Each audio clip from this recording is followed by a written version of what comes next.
এই যে দেখো বন্ধুরা, এই যে পটল ধনিয়া পাতা ভর্তা, কচু ভর্তা, আর এটা চিংড়ি মাছ ভর্তা, লট্টার শুটকি, এটা পটল ভর্তা।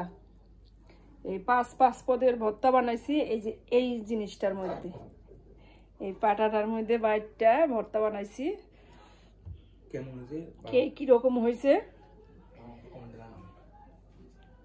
ভালোভাবে কমেন্টে জানাইবেন কি রকম হয়ে গেছে, কি রকম হয়েছে আমার এই ভর্তার আইটেমটা। অনেক সুস্বাদু লোভনীয় খাবার, অনেক মজা হয়েছে, অনেক টেস্টি হয়েছে।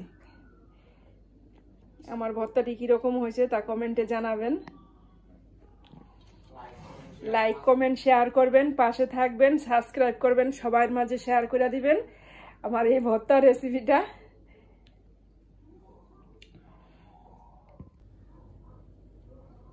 আমি যখন ভর্তা বানাইছি তখন ভিডিও করতে পারি নাই, দেখাইতে পারি নাই, বানায় পরিষ্কার পরিচ্ছন্ন করে তারপরে দেখাইছি। পাটা পোতা ধুইয়া দিছি।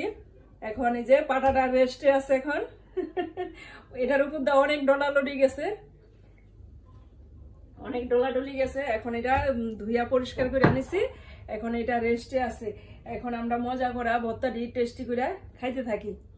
চলেন খাই।